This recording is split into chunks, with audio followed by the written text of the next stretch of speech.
The river roared like an angry beast, surging over its banks in a torrent of churning brown water that swept away everything in its path. Rebecca Vance clutched her sodden skirts, fighting against the current that threatened to drag her under, her screams lost in the thunderous rush of the flood.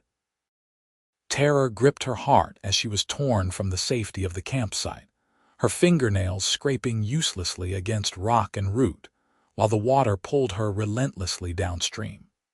Rebecca had come west with dreams of gold and prosperity like so many others in the spring of 1851. Coloma, California had beckoned with promises of fortune and a new beginning, but the land showed no mercy to those who didn't respect its power. The storm had come suddenly, a violent cloudburst that transformed the gentle creek beside their camp into this monstrous flood. "Help!" she cried, spitting out muddy water as she struggled to keep her head above the churning surface. Her traveling companions had scattered in the chaos, and now she was alone at the mercy of nature's fury.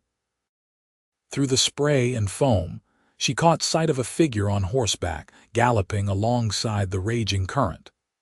A lone rider on a powerful bay stallion, keeping pace with the water's edge, searching the flood with intense concentration. The rider spotted her and immediately turned his horse toward the water, spurring the animal forward without hesitation. Rebecca watched in disbelief as man and horse plunged into the raging torrent, the stallion fighting to maintain its footing in the rushing water. "Grab my hand," the man shouted, extending his arm as the distance between them closed. Rebecca reached out desperately, fingertips straining, missing once, twice, before their hands finally connected in a grip of iron. With a mighty pull, he hauled her from the current and across his saddle, securing her with one strong arm while the other handled the reins. "Hold tight," he commanded, and Rebecca clung to him, feeling the powerful muscles of his back as the horse struggled toward the shore. Water crashed around them, threatening to sweep all three away, but the horse fought valiantly against the current, finding purchase on the riverbed. With a final surge of strength, they emerged from the flood, the stallion scrambling up the muddy bank to safety. Only when they reached higher ground did Rebecca dare to look up at her rescuer. Water streamed from the brim of his hat, revealing a face weathered by sun and wind, with piercing blue eyes that assessed her condition with concern. A day's worth of stubble darkened his jaw, and despite his dripping clothes, he carried himself with the unmistakable confidence of a man who had faced death before and lived to tell the tale. "Thank you," she gasped, trembling from cold and shock. "You saved my life." "Name's Ryder Hawkins, madam," he said, his voice deep and resonant. "And I reckon you've had quite enough excitement for one day." Rebecca had no idea that this moment, this desperate rescue from the floodwaters, would change the course of her life forever. Nor could she have guessed that the man who now held her safely in his arms would come to mean more to her than all the gold in California. The rain continued to fall as Ryder guided his horse away from the swollen river, one arm wrapped protectively around Rebecca's waist. She was shivering violently, her soaked dress clinging to her slender frame. "My camp," she managed through chattering teeth. "My friends will look for them once you're safe," Ryder assured her, his breath warm against her ear. "My cabin's not far. We need to get you dry before you catch your death." Rebecca wanted to protest, to insist they search for the others immediately, but exhaustion and cold overwhelmed her. She nodded weakly, leaning back against his solid chest as the horse picked its way through the storm-lashed landscape. Lightning illuminated the terrain in brief, stark flashes, revealing a small cabin nestled against a hillside ahead. Relief flooded through Rebecca as they approached the sturdy structure, a thin wisp of smoke still rising from its chimney despite the downpour. When they reached the cabin, Ryder dismounted in one fluid motion, then carefully lifted Rebecca down. Her legs buckled beneath her, but he caught her easily, sweeping her into his arms and carrying her to the door. He managed to open it with one hand while supporting her weight, then carried her inside, kicking the door closed behind them. The cabin was simple but well maintained. A small fire smoldered in the hearth, casting a warm glow over rough-hewn furniture. Ryder set her down gently on a chair near the fire. "Stay put," he instructed, moving quickly to stoke the flames. "I'll find you something dry to wear." Rebecca hugged herself, suddenly self-conscious about her bedraggled appearance. She had left Boston as a proper lady, but now here she sat, soaked to the skin in a strange man's cabin, miles from anything familiar. Yet despite her precarious situation, she felt oddly safe in the cowboy's presence. Ryder disappeared behind a canvas partition and returned moments later with a flannel shirt and woolen trousers. "These will be too big, but they're dry," he said, handing them to her. "You can change behind there. I'll turn my back." True to his word, he faced the wall while Rebecca struggled with her sodden garments.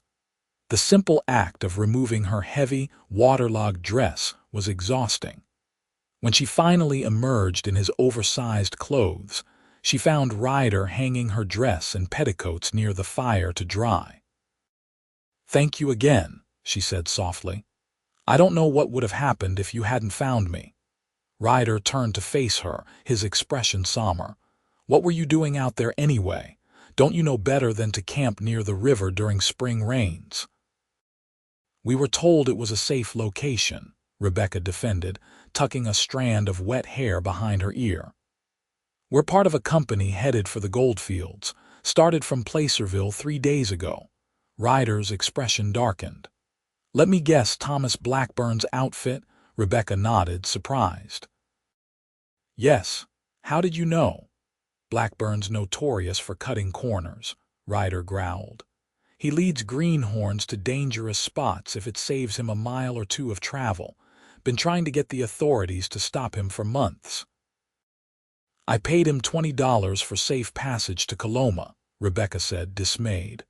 "And how many were in your party?" Ryder asked, pouring coffee from a pot that had been keeping warm by the fire. "6, including me. 2 married couples, the Millers and the Johnsons, and a young man named Peter Collins." Rebecca accepted the steaming mug gratefully. "Do you think they're all right?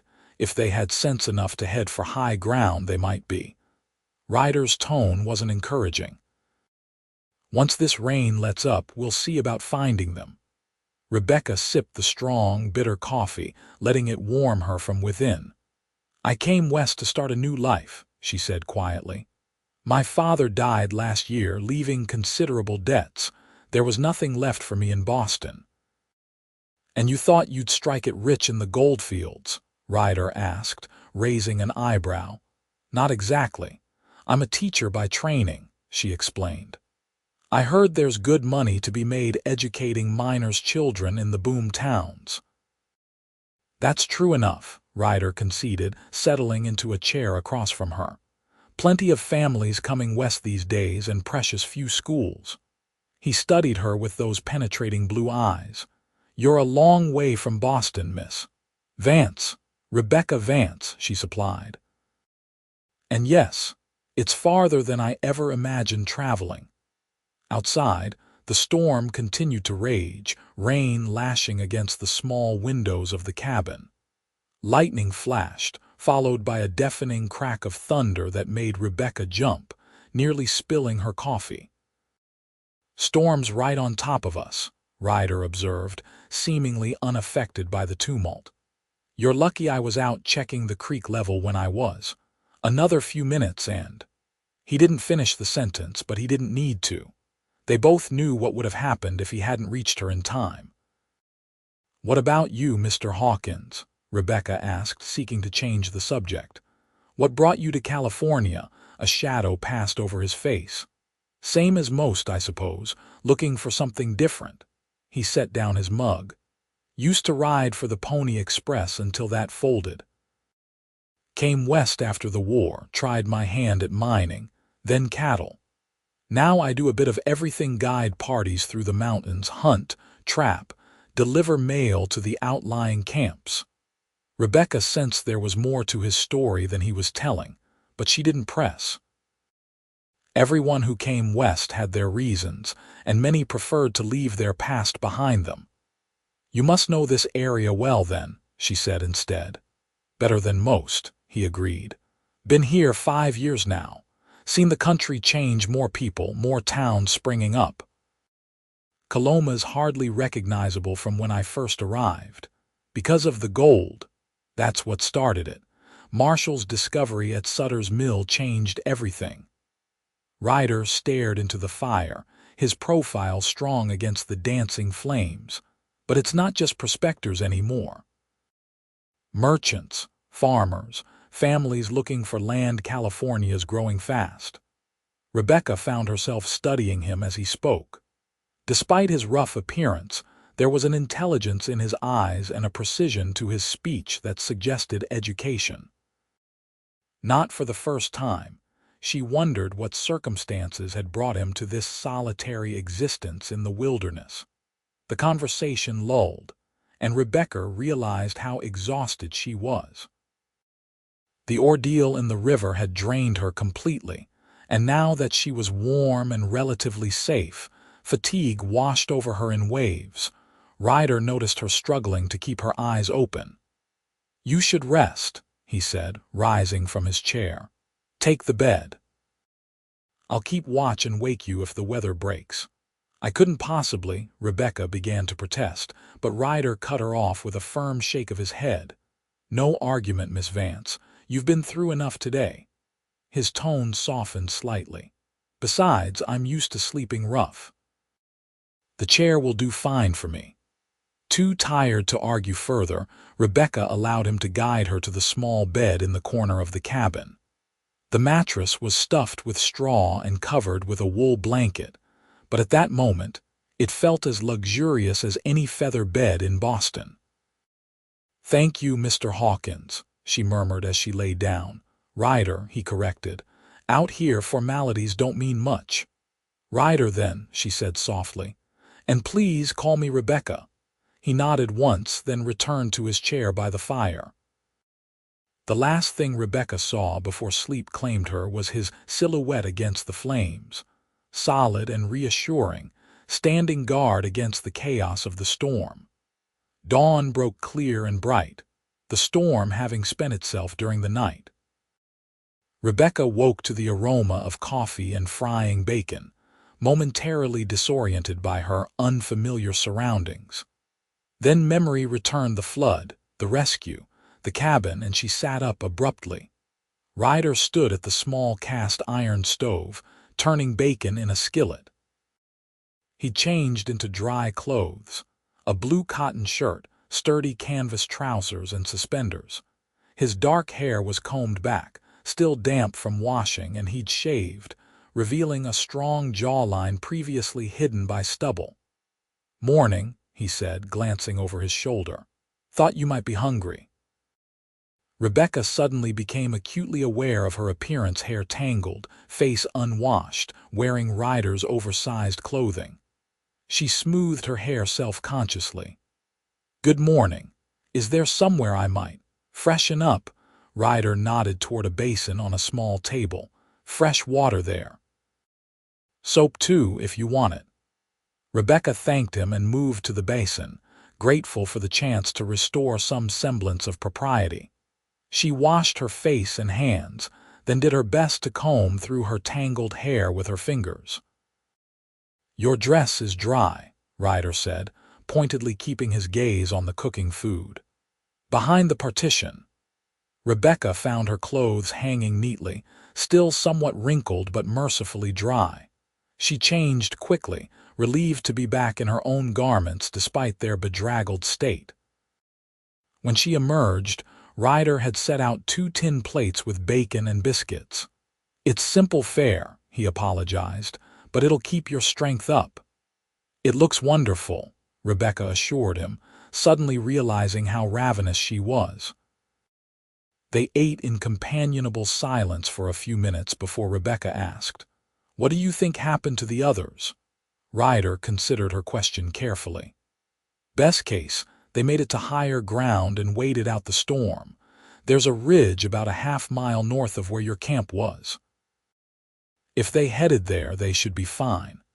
And worst case," Rebecca pressed, needing to know. Ryder met her gaze directly. "Worst case is they got caught in the flood too, but let's not borrow trouble. Once we've eaten, we'll saddle up and go looking." True to his word, as soon as breakfast was finished, Ryder prepared for their search. He brought out a second horse from a small corral behind the cabin, a steady-looking chestnut mare. "This is Penny," he said, adjusting the saddle on the mare's back. "She's gentle enough for an inexperienced rider." "I can ride," Rebecca assured him, approaching the horse with confidence. "My father kept horses in Boston." Ryder looked impressed. "That'll make things easier then."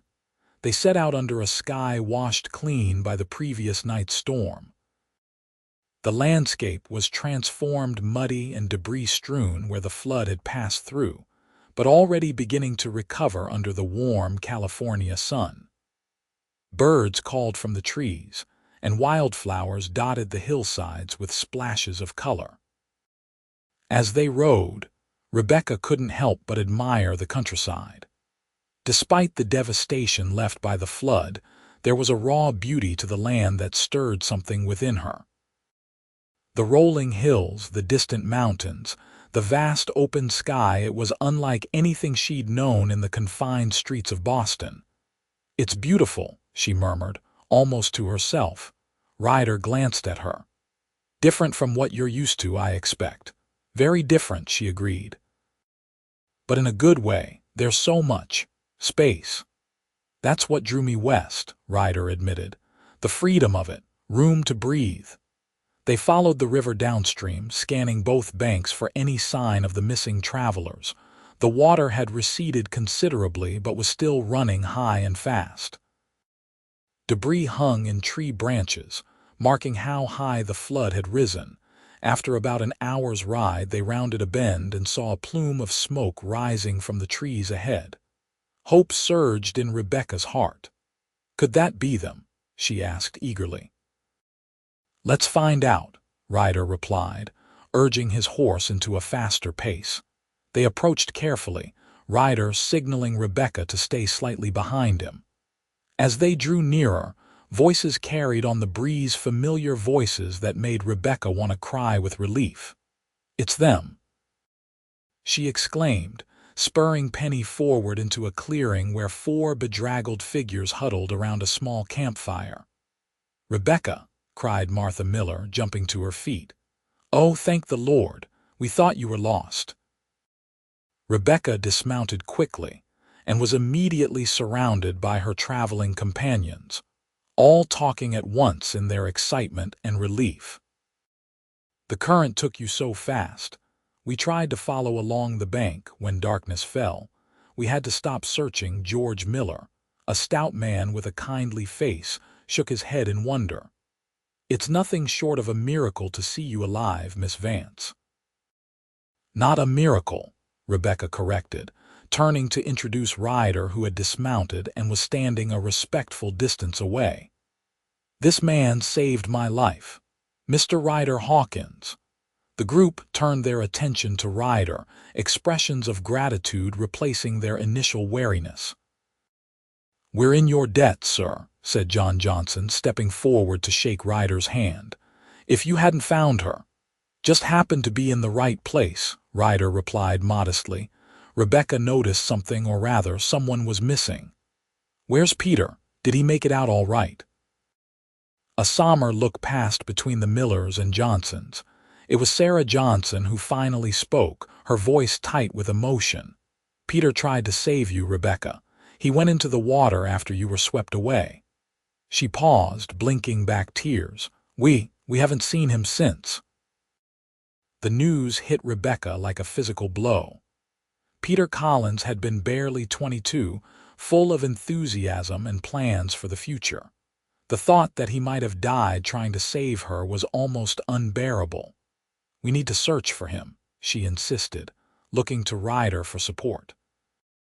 Ryder's expression was grave but determined. "We'll do what we can, but first, let's get all of you somewhere safer." It was decided that the group would return to Ryder's cabin to regroup and determine their next steps. Their own campsite had been largely washed away, and they had salvaged only what they could carry on their backs.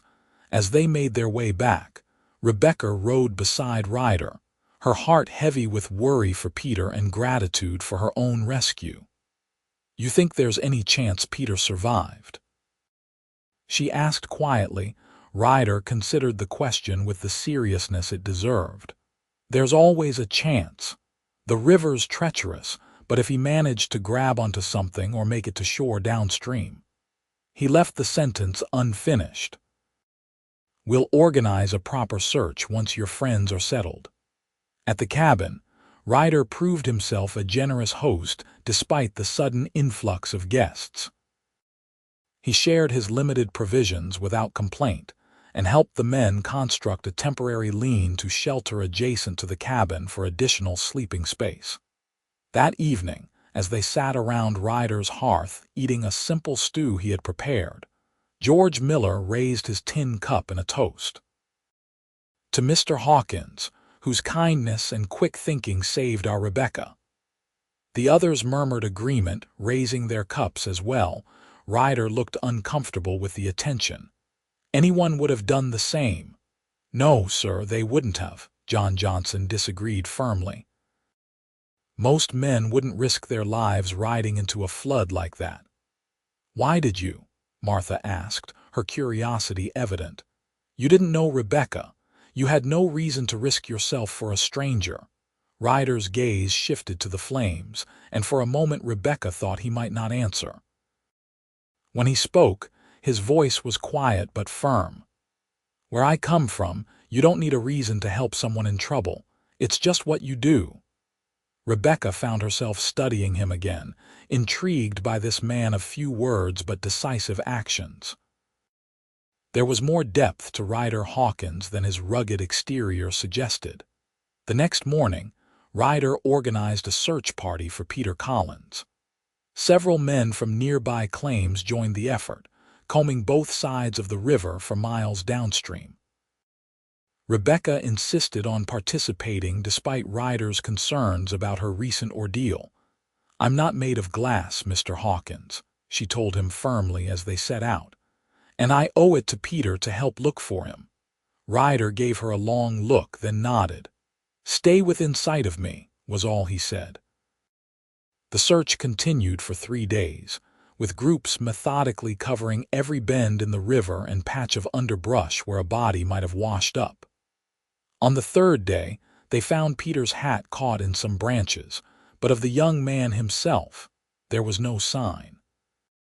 On the 4th day, with heavy hearts, they were forced to accept what they had all begun to fear, that Peter Collins had been lost to the river's fury.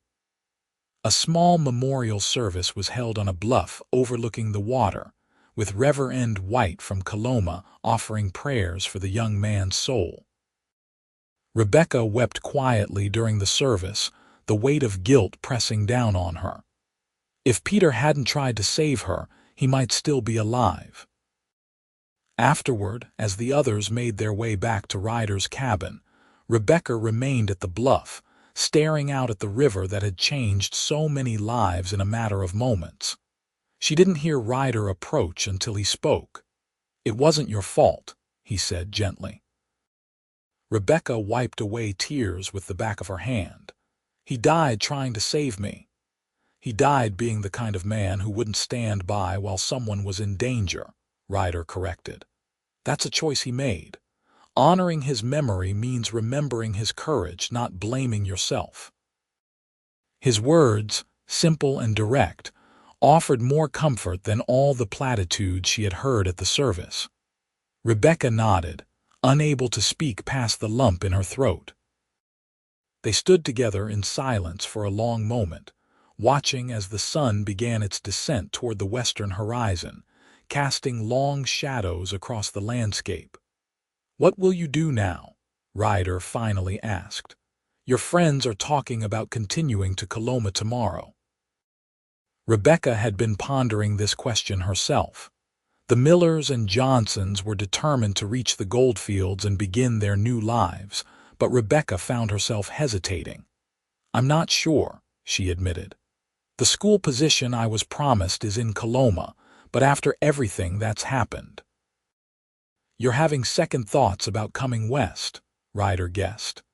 "No," Rebecca said, surprising herself with the firmness of her answer.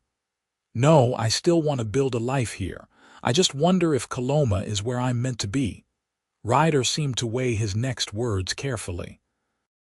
"I'll be riding into Coloma myself in a couple of days. Got some business to attend to. If you want to take some time to think about your next steps, you're welcome to stay at the cabin until then." The offer caught Rebecca off guard. "I couldn't impose, it's no imposition," Ryder interrupted. "Truth is, I could use the help getting things back in order after having so many guests." A hint of a smile tugged at the corner of his mouth.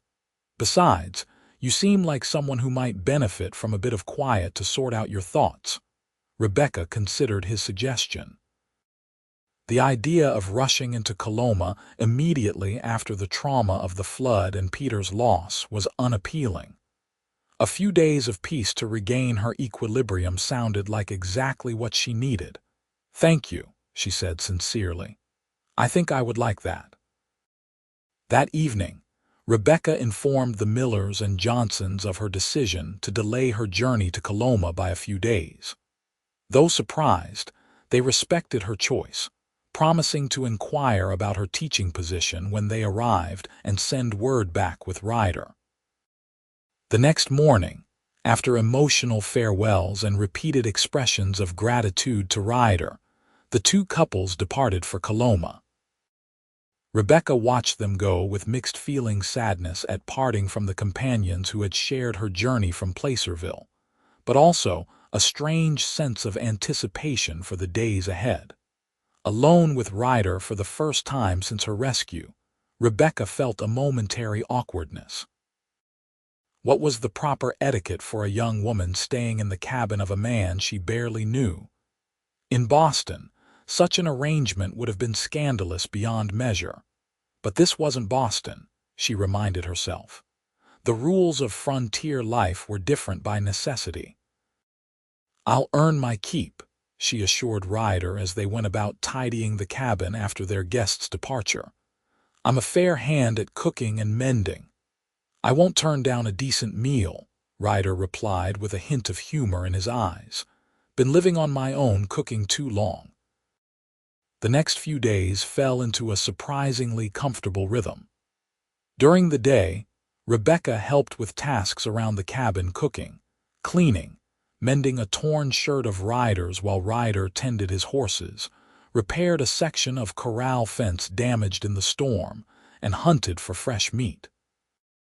In the evenings, they sat by the fire, talking easily about their lives and experiences. Rebecca told him about growing up in Boston, the daughter of a moderately successful merchant who had lost everything in a series of bad investments before his death. Ryder spoke of his childhood in Tennessee, his time as a Pony Express rider, and his service during the Mexican-American War. "Is that when you came west?" Rebecca asked, curious about his journey. "After the war ended, I drifted for a while," Ryder explained, his fingers absently tracing the rim of his coffee cup. "Tried going home, but Tennessee didn't feel right anymore. Then word of gold in California started spreading, and it seemed as good a direction as any. Did you find it?" "Gold, I mean," Ryder chuckled. "Found enough to know I didn't want to spend my life bent over a pan in an icy stream. Bought this land instead, and that's been worth more to me than any nugget." Rebecca understood what he meant. In just a few days, she had come to appreciate the quiet beauty of this place the way morning mist clung to the valleys. The symphony of birdsong that greeted each dawn, the breathtaking tapestry of stars that spread across the night sky. On the third day, while Ryder was checking his traps in a nearby stream, Rebecca decided to bake bread as a surprise. She found flour in a barrel and set about mixing and kneading dough as her mother had taught her years ago. The simple, repetitive motion was soothing, allowing her mind to wander. She thought about Coloma and the teaching position that awaited her there. It had seemed so certain, so right when she was in Boston planning her journey west. Now, she wasn't so sure. The bustling mining town with its saloons and crowded streets held less appeal than it once had. Her hands worked the dough mechanically as she imagined what it would be like to teach in a rough and tumble place like Coloma. Would the miners' children be interested in learning? Would she be able to maintain discipline? Would she find friends and build a community there? So absorbed was she in her thoughts that she didn't notice Ryder's return until his shadow fell across the table. "Bread?" he asked, setting down a brace of rabbits he'd caught. Rebecca nodded, brushing flour from her hands. "I thought it might be a nice change from biscuits." "It's been a long time since I've had fresh baked bread," Ryder said, something like longing in his voice. "My mother used to bake every Saturday, no matter what." "Mine too," Rebecca smiled at the shared memory. She said a home without the smell of baking bread wasn't really a home at all. Ryder's eyes met hers, and for a moment, something passed between them, a recognition of shared values, of common ground despite their different backgrounds. Rebecca felt a warmth spread through her that had nothing to do with the fire in the hearth. The bread turned out golden and crusty, filling the cabin with a mouth-watering aroma that made even Ryder's simple rabbit stew seem like a feast fit for royalty. They ate companionably, and Rebecca found herself laughing at Ryder's wry observations about some of the more colorful characters he'd encountered in his travels. "You have a pretty laugh," Ryder said suddenly, then looked as if he regretted the words as soon as they left his mouth. Rebecca felt heat rise to her cheeks, but rather than embarrassment, she felt a pleasant flutter in her chest. "Thank you," she said softly. An awkward silence fell between them, broken only by the crackling of the fire. Ryder cleared his throat. "We should reach Coloma by midday tomorrow if we leave at first light," he said, changing the subject. "Town's grown since I was there last. Might not even recognize it." "Has it been a while?" Rebecca asked, grateful for the shift in conversation. "Couple of months." "I don't go unless I need supplies I can't get elsewhere." He began gathering the dishes. Never much cared for crowds. Rebecca rose to help him, taking the plates to the wash basin. "Yet you're willing to escort me there." Ryder's hand stilled for a moment. "Gave my word to your friends I'd see you safely to town," he said, his tone neutral.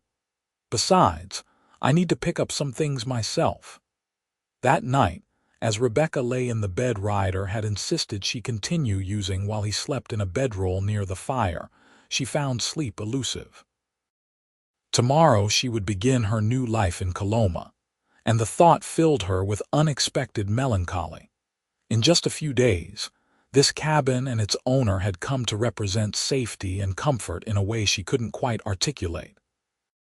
The prospect of leaving both behind stirred emotions she wasn't prepared to examine too closely.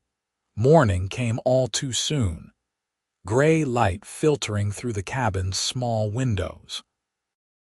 Rebecca rose and dressed quickly, packing her few belongings into the carpet bag that had miraculously stayed with her during the flood.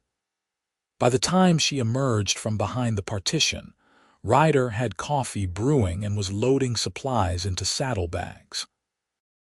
They spoke little as they prepared for the journey, an unspoken tension hanging in the air.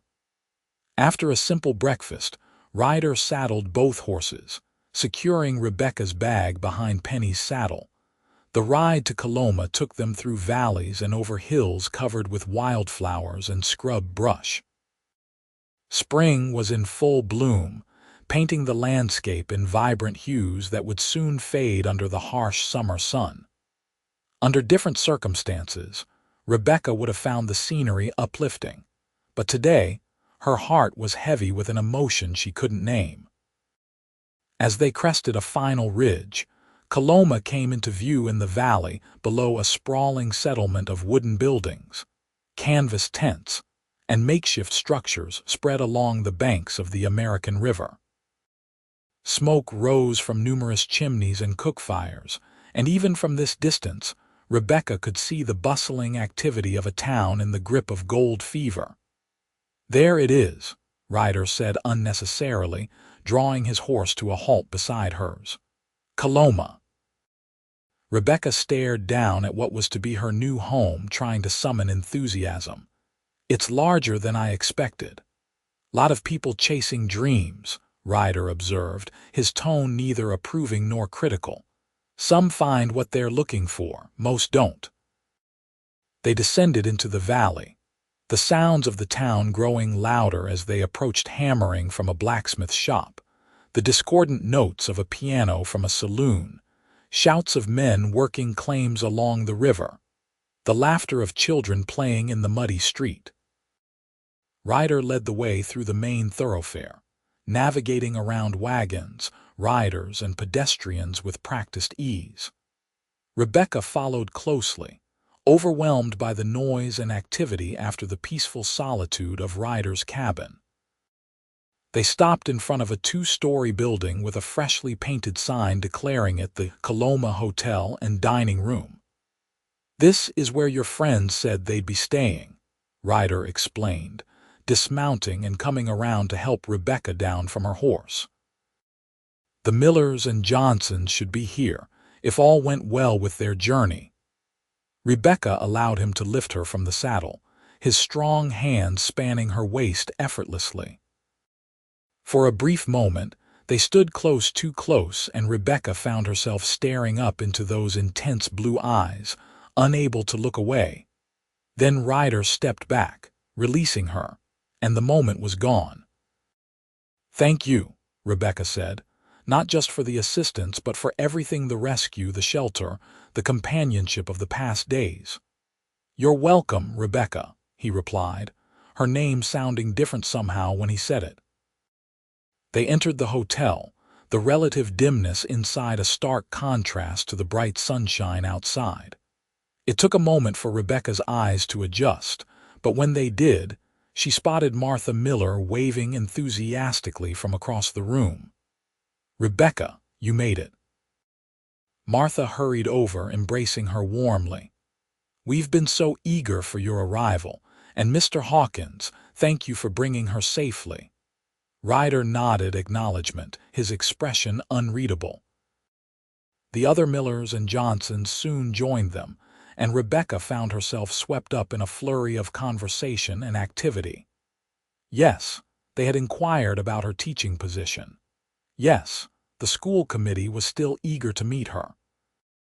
No, they hadn't yet secured permanent housing, but there were promising options. Throughout it all, Rebecca was acutely aware of Ryder standing slightly apart, hat in hand, waiting for an appropriate moment to take his leave. "Will you join us for dinner, Mr. Hawkins?" Sarah Johnson invited kindly. "It's the least we can offer after all you've done." "Thank you, madam, but I've got business to attend to," Ryder declined politely. "Need to see the assayer and pick up supplies before heading back." Rebecca felt a pang of disappointment at his words. Of course he wouldn't stay. Why would he? He had his own life to return to, far from the noise and bustle of Coloma. "I should see to my things," she said, seeking a moment of privacy. "Mr. Hawkins, might I have a word before you go?" The others exchanged knowing glances, but tactfully moved away, giving Rebecca and Ryder some semblance of privacy in the crowded hotel lobby. "I don't know how to thank you properly," Rebecca began, her voice low. "You saved my life, gave me shelter when I needed it most. No thanks necessary, Ryder interrupted gently. I'm glad things worked out. Rebecca searched his face, hoping for some sign that he felt the same reluctance to part ways that she did, but his expression revealed nothing. Will you be all right here? He asked, surprising her with the question. Rebecca hesitated. The truth was, she didn't know. Coloma was everything she had expected, and yet, after her time at Ryder's cabin, it somehow felt wrong. I think so, she said finally. The teaching position is a good opportunity. Ryder nodded, accepting her answer even though they both knew it wasn't completely honest. If you need anything, he said, reaching into his pocket and pulling out a folded piece of paper, this is where to find me. The mail stage passes near my place once a week. Rebecca took the paper, their fingers brushing briefly. Thank you. An awkward silence fell between them, filled with words unsaid and feelings unexplored. Well, Ryder said finally, settling his hat back on his head, I should be going. Good luck with your teaching, Rebecca. Good luck to you as well, Ryder, she replied, fighting the urge to ask him to stay, to give her a reason to leave with him. With a final nod, he turned and walked out of the hotel, leaving Rebecca standing alone amidst the crowd, the piece of paper clutched tightly in her hand. The next 2 weeks passed in a blur of activity as Rebecca settled into life in Coloma. The school committee, impressed by her credentials and poise, offered her the position immediately. She found lodging in a small but clean room above the milliner's shop, and spent her days preparing lessons and getting acquainted with the families whose children would soon be her pupils. On the surface, everything was proceeding exactly as she had planned back in Boston. She should have been content, even happy with how smoothly her transition to Western life was progressing. Yet every night as she lay in her narrow bed, listening to the sounds of the saloon down the street, Rebecca found her thoughts drifting to a quiet cabin in the hills, and the man who lived there. She kept Ryder's note in the pocket of her dress, taking it out occasionally to trace the neat, surprisingly elegant handwriting that gave directions to his property. Twice she began letters to him, only to crumple the paper and toss it aside. What would she say? That she missed the peace of his home, that she found herself comparing every man she met in Coloma to him and finding them all wanting, that she woke from dreams where he rode into the flood to save her, again and again. The school term was set to begin in 1 week when disaster struck. A fire broke out in the dry goods store next to the schoolhouse, and despite the town's best efforts, both buildings were reduced to charred ruins by morning. The school committee called an emergency meeting, which Rebecca attended with growing concern. Without a building, classes would have to be postponed indefinitely. For the children, it meant a delay in their education. For Rebecca, it meant no income and an uncertain future. We'll rebuild, of course, Josiah Peters, the committee chairman, assured the assembled parents. But it will take time, 6 weeks at minimum, more likely 2 months or more. What about the children's learning in the meantime? One mother asked. They've already been without proper schooling for too long. And what about Miss Vance? Added Martha Miller. She came all the way from Boston for this position. All eyes turned to Rebecca, who sat with her hands folded in her lap, trying to appear calmer than she felt. Perhaps we could find a temporary location, she suggested. The church, maybe, or even outdoors while the weather permits. The committee considered her proposal, but ultimately none of the possible locations proved suitable. The church was already being used to house families displaced by the fire, and outdoor classes would be impossible once the summer heat intensified. I'm afraid we have no choice but to postpone the school term until the new building is complete, Chairman Peters announced regretfully. Miss Vance, The committee will provide you with a small stipend to tide you over, but I understand completely if you wish to seek a position elsewhere in the interim." Rebecca nodded, her mind already racing ahead to the practical considerations. Her savings were meager, and even with the committee's stipend, remaining in Coloma without work for 2 months would be financially challenging. But where else could she go? As the meeting disbanded, Martha approached her with concern evident in her kind face. "What will you do now, dear?" she asked. "You know you're welcome to stay with us, though our accommodations are rather cramped at present."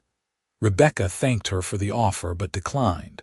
The Millers were already sharing a small cabin with the Johnsons while they built their own home.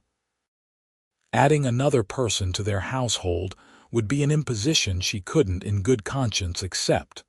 Back in her room, Rebecca sat on the edge of her bed, considering her options. She could try to find temporary work in Coloma, perhaps at the hotel or one of the shops. She could write to contacts in other settlements to inquire about teaching positions there. Or, her hand moved to her pocket, extracting the now worn piece of paper with Ryder's directions. She smoothed it open, reading the words she had practically memorized. Was it foolish to even consider? What would he think if she suddenly appeared at his cabin, essentially inviting herself to stay? Would he welcome her presence or resent the intrusion on his solitary life? Rebecca paced the small confines of her room, wrestling with the decision. By the time dawn broke the next morning, she had made up her mind. She would write to Ryder, explaining the situation and asking, not assuming if he might have work for her during the 2 months until the school was rebuilt. She would offer to pay for room and board, make it a business arrangement rather than an appeal to his kindness. But fate, it seemed, had other plans. As Rebecca finished breakfast in the hotel dining room, preparing to compose her letter afterward, the door opened to admit a familiar figure. Ryder Hawkins stood in the entrance, scanning the room until his eyes found her. Rebecca's heart leapt at the sight of him. He looked exactly as she remembered, tall and broad-shouldered in his worn leather vest and blue shirt, hat in hand as he entered the building. But there was something different in his expression, a determination that hadn't been there before. He made his way directly to her table, ignoring the curious glances from other diners. "Rebecca," he said simply. "Ryder," she replied, unable to keep the pleasure from her voice. "What brings you to Coloma?" He glanced around at the public setting, then back to her. "I heard about the fire, thought you might need. That is, I wanted to make sure you were all right." Rebecca blinked in surprise. "How did you hear?" "Ran into John Johnson yesterday. He was out looking at timber for their cabin." Ryder shifted his weight slightly, seeming uncharacteristically uncertain. "He mentioned the school burning and that you might be in a difficult position." "That's very kind of you to be concerned," Rebecca said, touched by his thoughtfulness. "Won't you sit down?" Ryder took the offered chair, placing his hat on the table beside him. "Johnson said the school won't reopen for 2 months or more." "That's right," Rebecca confirmed. "The committee is offering a stipend, but—" She let the sentence trail off, not wanting to appear too concerned about her financial situation. "I've been thinking," Ryder said, leaning forward slightly. "There are 5 families with children within riding distance of my place. None close enough to each other for a proper school, but they are all eager for their young ones to get some learning." Rebecca felt her pulse quicken. "Go on. What if you taught them? Not a formal school, but lessons a few days a week." Ryder's eyes held her steadily. "The families would pay what they could. You could stay at my cabin properly chaperoned, of course. Martha Miller mentioned she might be willing to come out as well." The proposal took Rebecca's breath away. It was nearly identical to what she had been considering herself, yet hearing it from Ryder made it seem both more real and more significant. "You would do that? Open your home to a makeshift school, she asked. I've got space, Ryder said with a small shrug. The main room of the cabin is big enough for lessons, and I could fix up the lean-to as a proper room for you and Mrs. Miller. It wouldn't be fancy, but yes, Rebecca interrupted, making her decision instantly. Yes, I would like that very much. A smile broke across Ryder's face, transforming his features. It occurred to Rebecca that she had rarely seen him smile fully, and the effect was striking. Good, he said simply. When can you be ready to leave?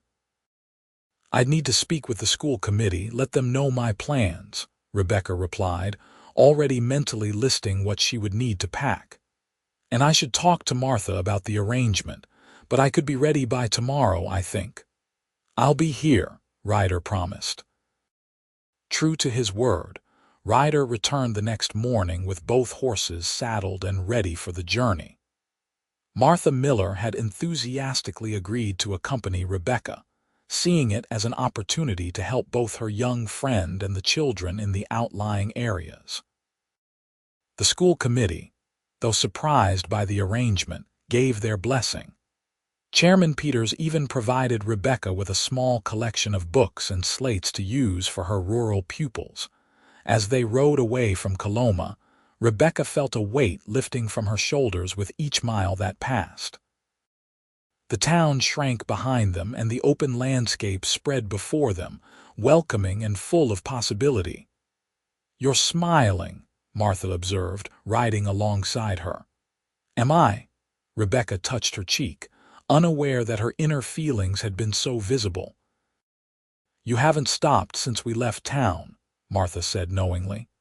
I dare say the prospect of country teaching agrees with you more than you expected. Rebecca couldn't deny it. There's something about being out here, away from the noise and rush. I can't explain it, but it feels right somehow. Martha's eyes drifted meaningfully to Ryder, who rode several paces ahead of them. I imagine the company has something to do with it as well, she said quietly.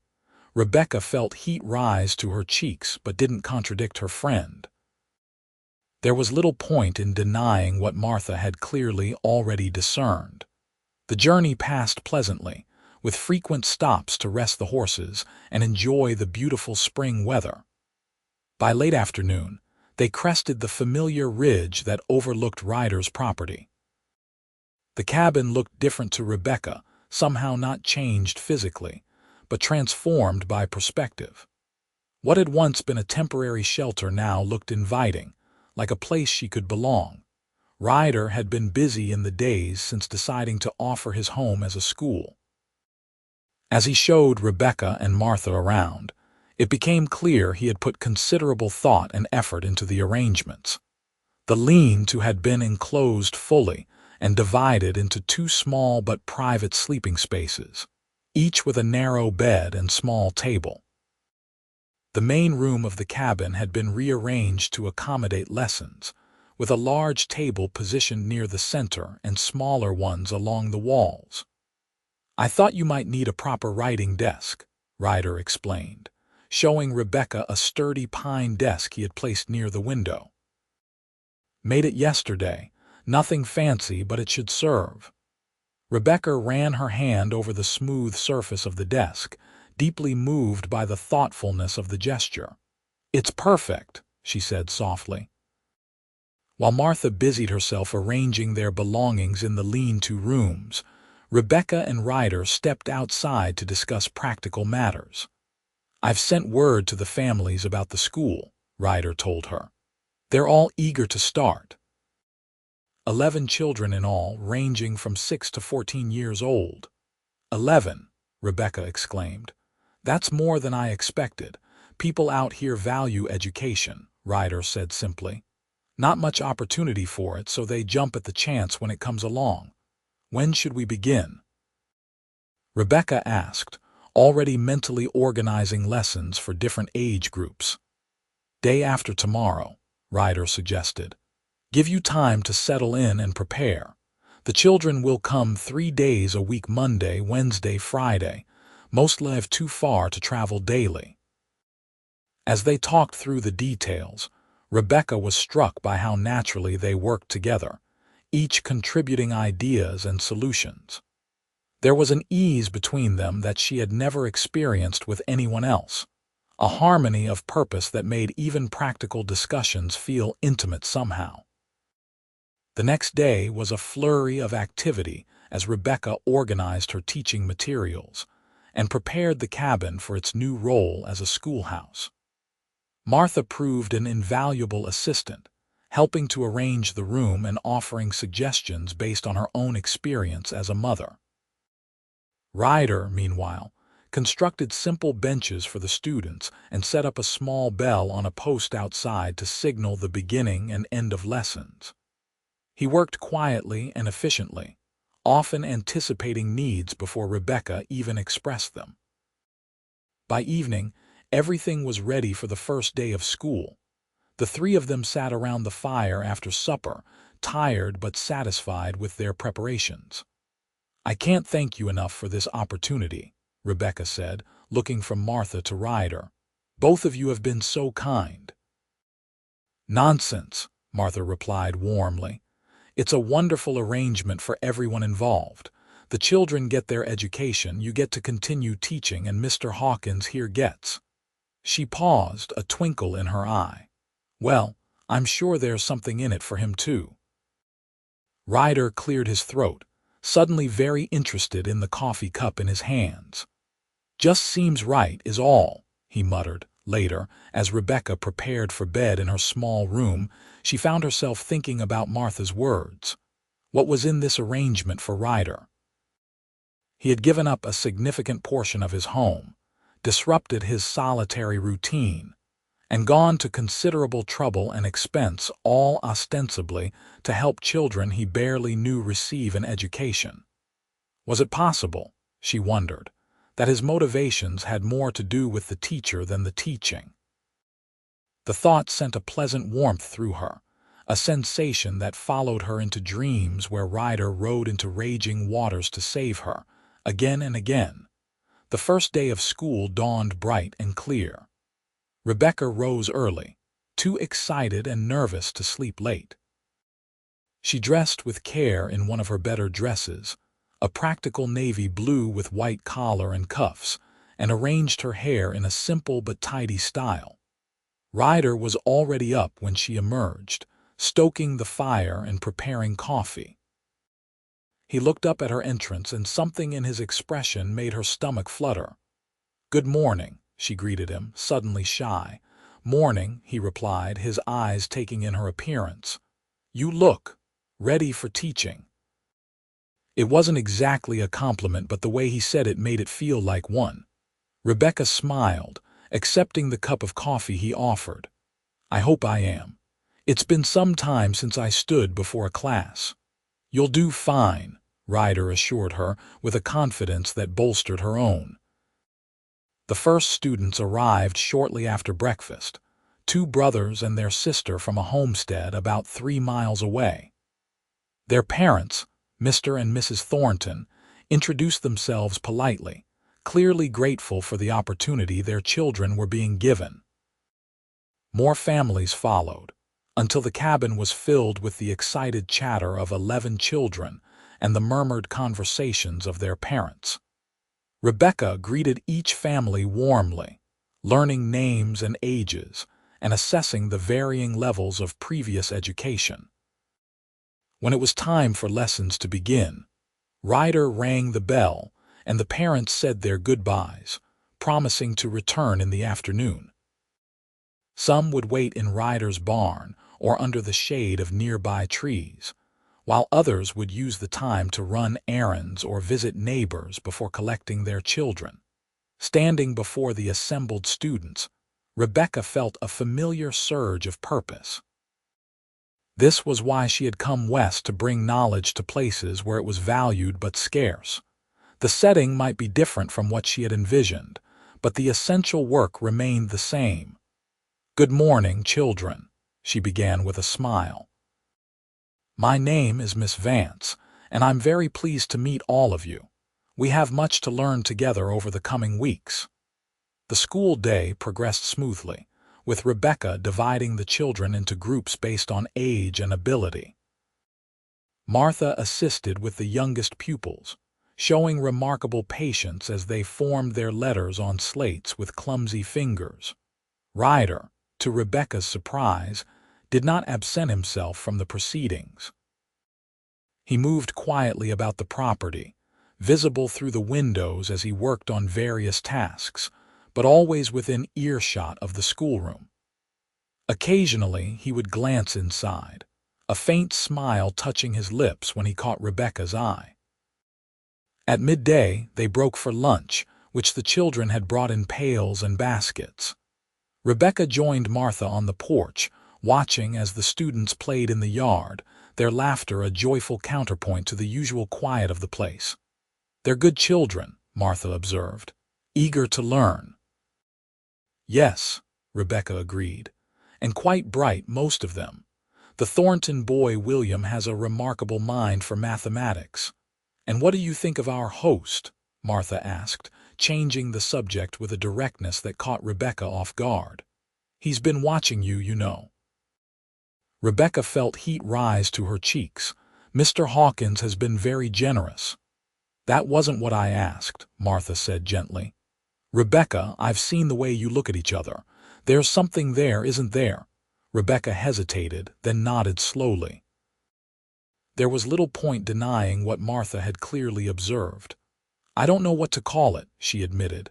"But yes, there's something." Martha patted her hand.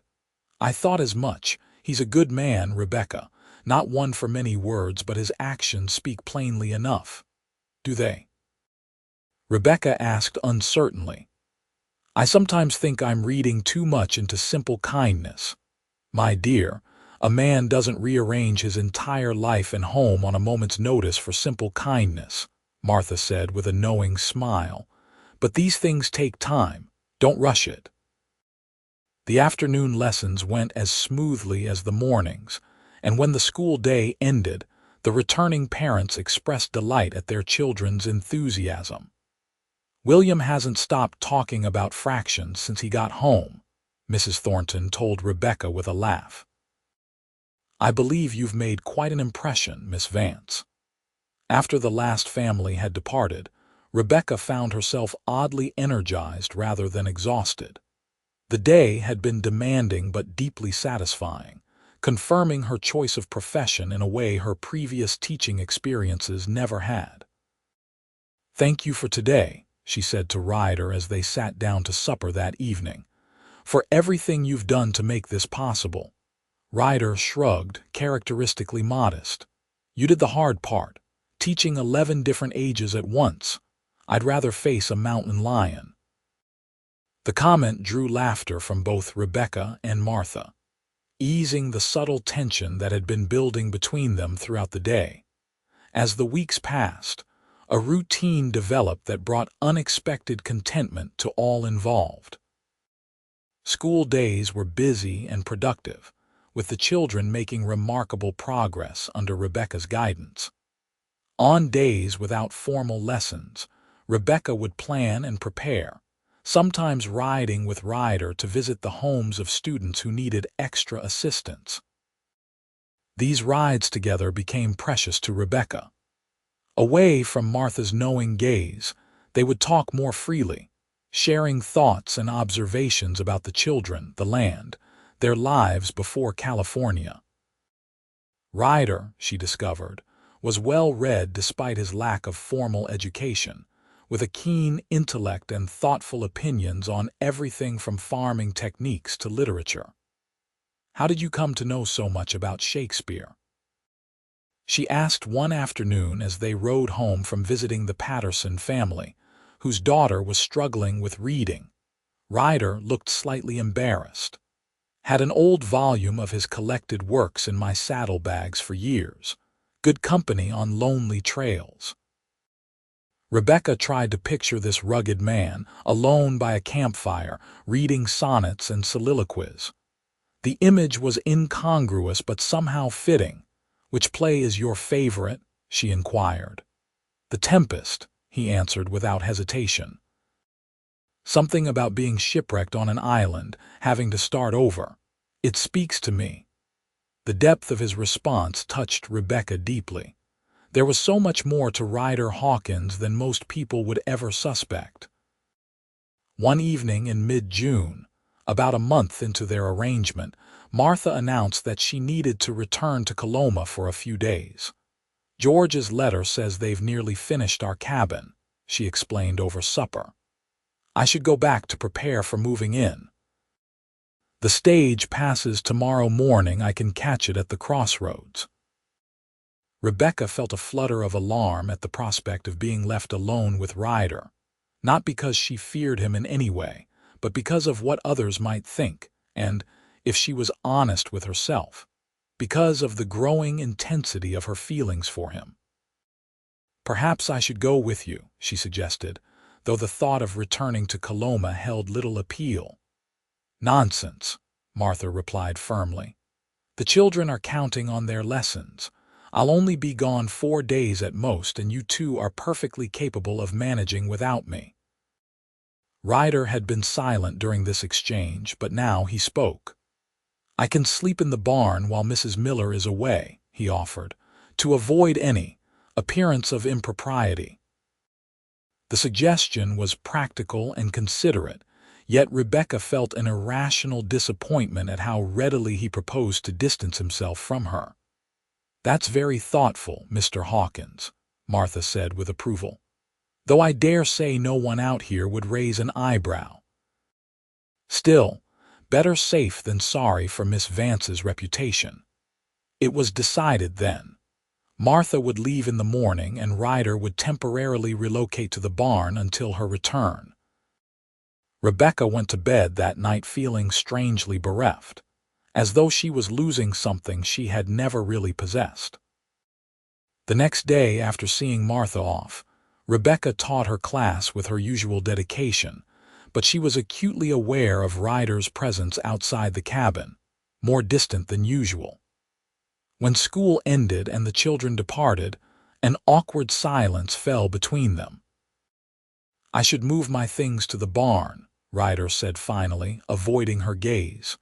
"You don't have to," Rebecca replied impulsively. "It's your home. I'm the guest here." Ryder shook his head. "Gave my word to Mrs. Miller. Don't want anyone thinking." He trailed off, leaving the implication hanging in the air. "Thinking what exactly?" Rebecca pressed, a sudden boldness overtaking her. "That there might be something between us. Would that be so terrible?" Ryder's head snapped up, his blue eyes meeting hers with an intensity that made her breath catch. "Rebecca," he said, her name almost a warning. "I'm sorry," she backtracked immediately, mortified by her forwardness. "I shouldn't have said that." "You've been nothing but kind and generous, and I've mistaken—" "No," Ryder interrupted, taking a step toward her. "You haven't mistaken anything." Rebecca stood frozen as he moved closer, until only a foot of space separated them. She could see the conflict in his eyes, the battle between desire and restraint. "Then why?" she asked softly. "Why keep your distance?" Ryder's expression was pained.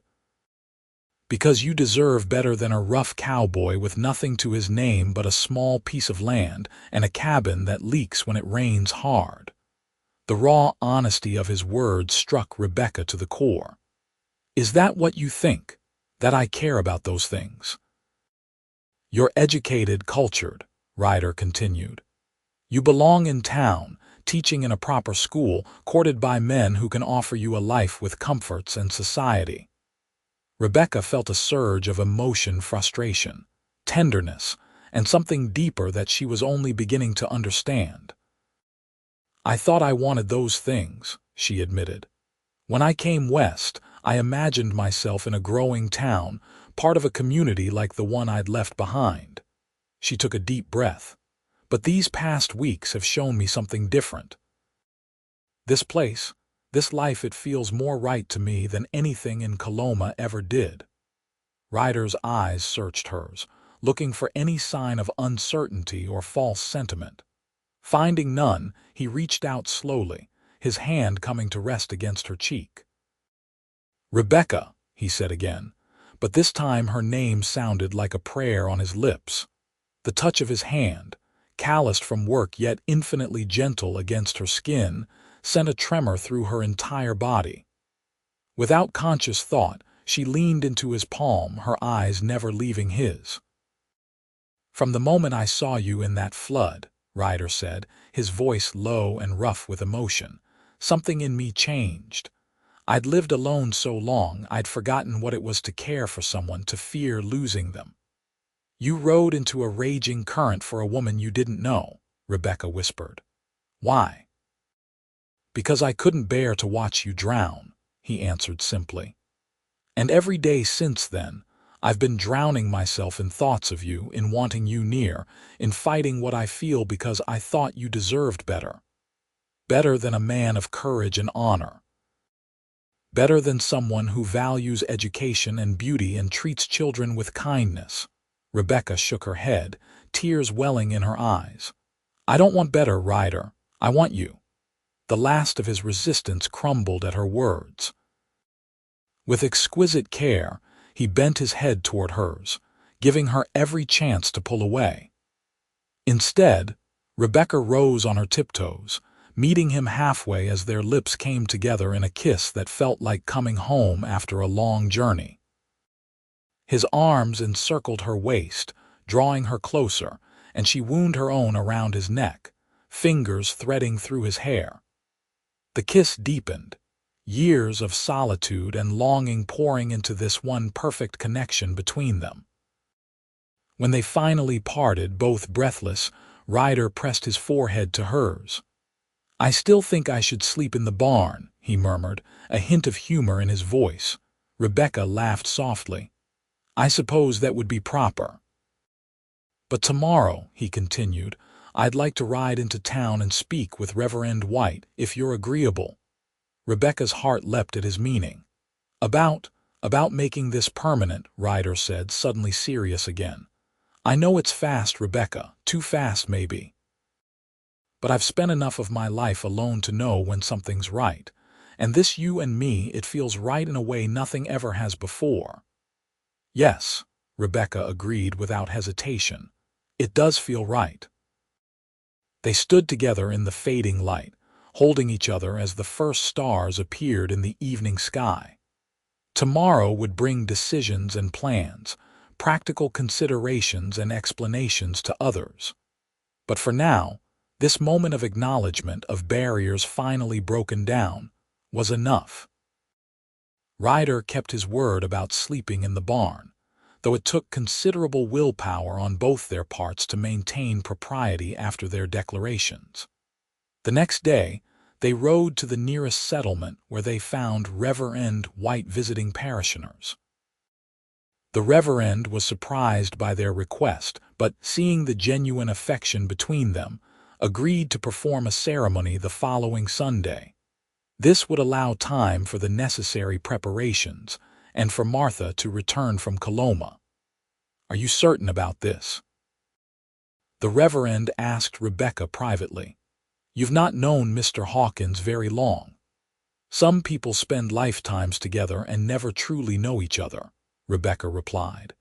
"In the short time I've known Ryder, I've seen his character tested in ways most men never experience.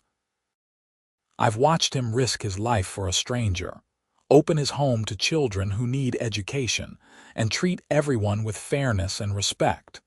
Yes, Reverend, I'm very certain." The news of their engagement spread quickly among the families whose children attended the school. To Rebecca's relief, the response was overwhelmingly positive. "About time," was Mrs. Thornton's frank assessment. "Anyone with eyes could see you two were meant for each other." When Martha returned from Coloma, she was delighted rather than surprised by the development. "I had a feeling I might come back to find things changed between you," she said, embracing Rebecca warmly. "Though I admit, I didn't expect quite such a definitive change. Marriage, my goodness."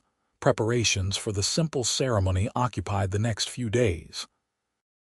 Rebecca had no fancy dress, but Martha helped her clean and press her best blue frock and fashioned a wreath of wildflowers for her hair. Ryder, meanwhile, rode to Coloma and returned with a small gold ring, simple but beautifully crafted. "It was my mother's," he explained when he showed it to Rebecca. "My father gave it to me before he died, said I should save it for when I found the right woman."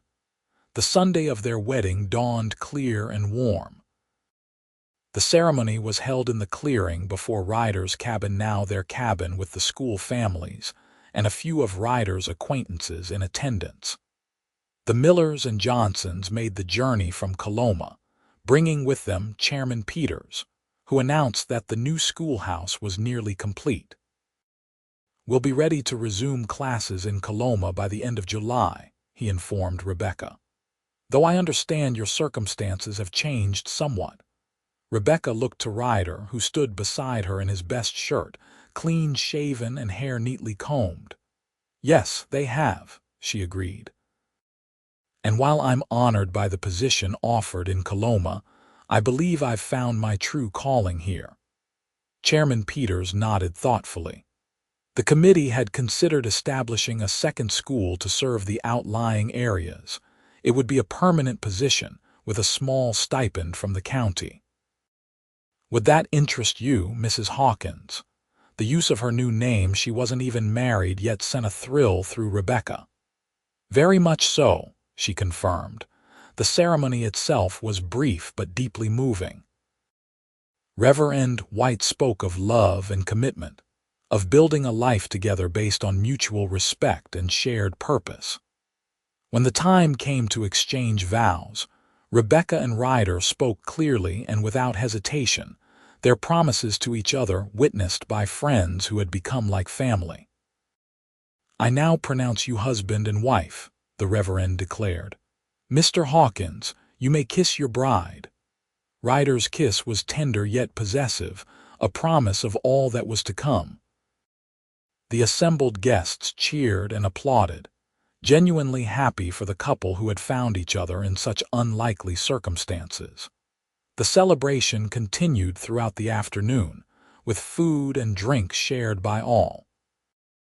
As the sun began to set, the guests gradually departed, leaving the newlyweds alone at last. Standing on the porch of their cabin, arm in arm as they watched the last wagon disappear down the trail, Rebecca felt a profound sense of rightness. This place that had once been a temporary shelter was now her home. This man beside her, who had once been a stranger riding into a flood to save her life, was now her husband. "Happy?" Ryder asked softly, his arm tightening around her waist. Rebecca leaned her head against his shoulder, watching as the first stars appeared in the deepening blue of the evening sky. "Completely," she answered. "Are you?" "More than I ever thought possible," he admitted, turning to face her fully.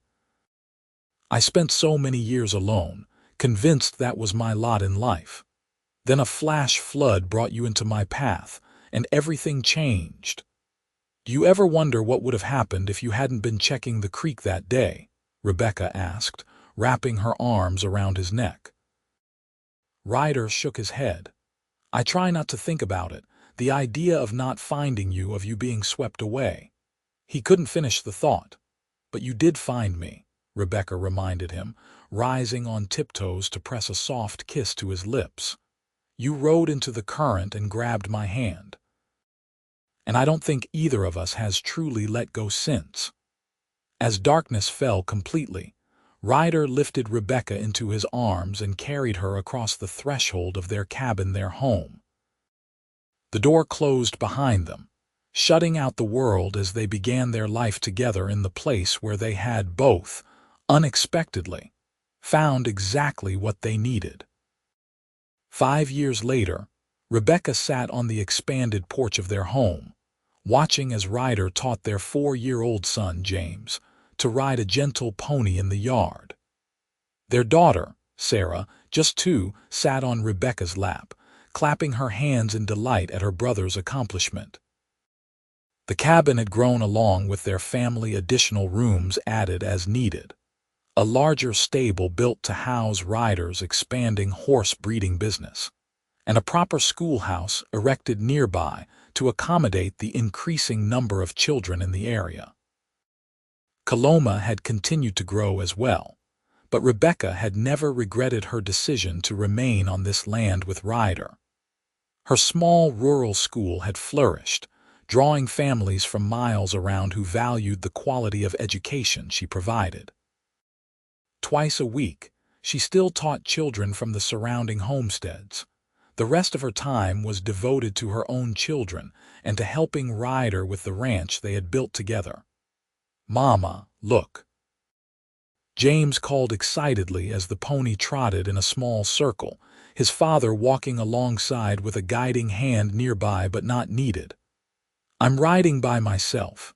I see you, sweetheart," Rebecca called back, pride swelling in her heart. "You're doing wonderfully." Later that evening, after the children were tucked into bed, Rebecca and Ryder sat together on the porch, a blanket wrapped around both of them against the cooling night air. This had become their ritual, these quiet moments together at day's end, watching the stars emerge while they talked about everything and nothing. "Johnson stopped by the north pasture today," Ryder mentioned, his arm comfortably around Rebecca's shoulders. "Said there's word of a new railway line coming through, might pass within 10 miles of here." "That would change things," Rebecca observed. "Make it easier to get supplies, maybe bring new families to the area."